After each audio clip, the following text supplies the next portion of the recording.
So it's my pleasure to really, I guess, start slightly bigger picture around cities and climate change and then drill down to some of the critical issues. And what I think we're really talking about is not only being climate ready, but also ensuring that our cities are livable in the future as well. It's a challenge to achieve both, but I think that there's plenty of opportunities to do that if we find the right pathways. So next slide. So really, in essence, it's about transforming our cities. And we've seen some of this in some of our large cities around the world. Some of our greatest sources of emissions from transport, from cars, from our car-based cities.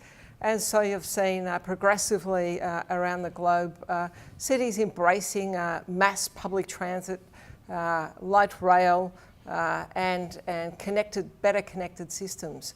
And that's a very good example of where that's happened. Or alternatively in the past, and that just went rather quickly, transforming cities. This is a photo in Seoul, in the city of Seoul, where a freeway has been taken out as a transformational project in itself and turned into a park and a waterway for people to enjoy.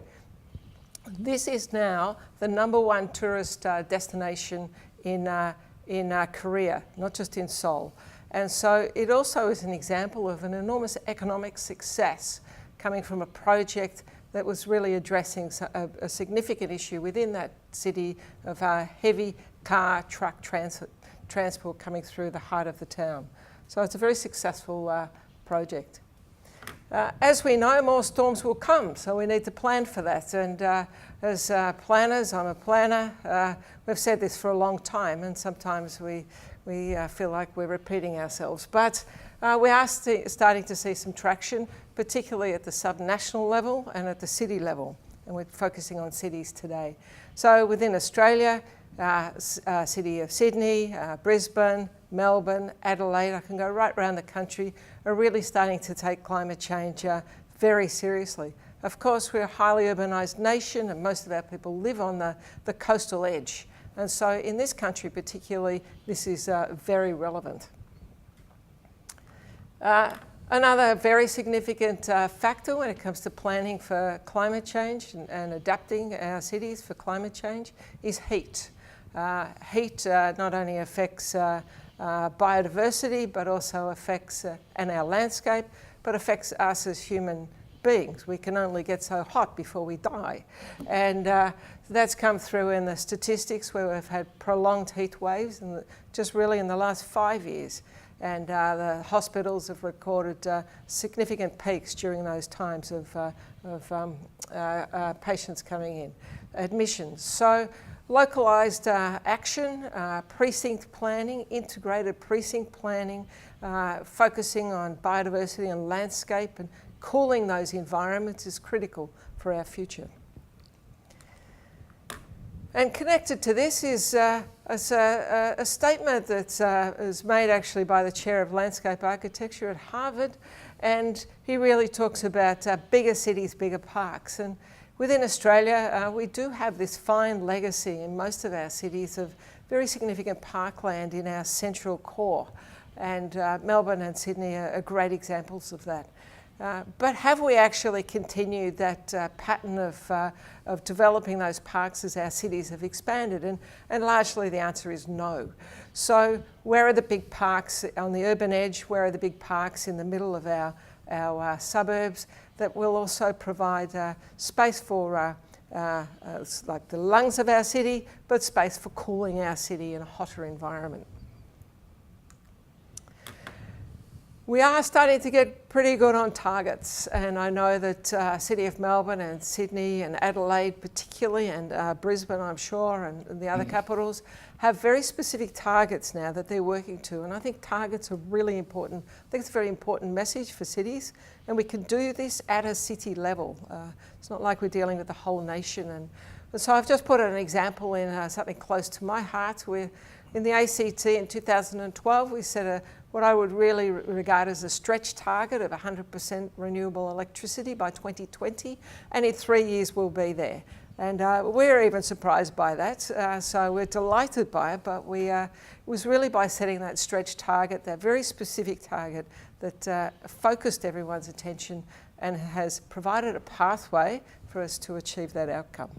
So just sharing those experiences at a city-to-city level is another very important message around cities and climate change. Globally, we have fantastic networks, C40, ICLEIR, International Council for Local Environmental Initiatives, but also cities within Australia, and not just the capital cities, the smaller cities as well. We need to be connected through organisations like NCCARF, but also through local government networks to share knowledge and experience on these issues. Transport, I cannot talk about cities and climate change without talking about transport. And active travel with that. And this is a photo actually in Copenhagen, where I was fortunate enough to visit for a few weeks and at the university, and just being bike friendly, and their targets, again an example of targets where Copenhagen set very clear targets and has very successfully achieved those.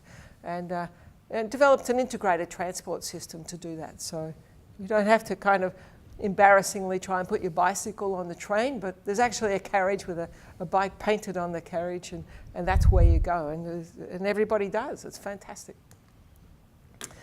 And conscious of time, new cities in Asia Pacific, so obviously in our region, it's where cities are expanding rapidly. Globally, we'll be growing from about 7 billion to well over 9 billion by 2050, and within Australia from 25 to 40 million by 2050. So most of that growth will be happening in cities. So this is where the action is. And in new cities in the Asia Pacific, there are some opportunities to almost leapfrog technology and sort of give a miss to our coal-based energy and some of the infrastructure, which Ron will talk about, technologies, and go into smart green technology in the future. And I see that as a fantastic opportunity. I can't also give a talk about these issues without talking about social justice. And in all the global conversations right now, social justice is coming through as a really key theme. People living in cities and the haves and the have-nots. And we can't have a situation where in adapting to climate change, we exacerbate that situation and make that gap even wider. So it has to be a really strong consideration in who pays and how we're going to make this transition. Just coming towards an end, I suspect. Integrated green precincts. My students get a bit tired of me using the word integrated, but I'm going to use it again. Integrated green precincts.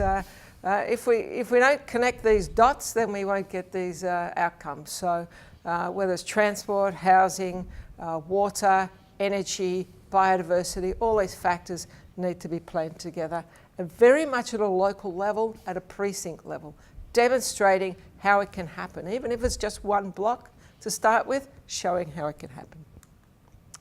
And then finally, where I started, cities need to be livable too. So, we have fire is one of our biggest issues, and I come from a city in Canberra that was really impacted by fire in 2003.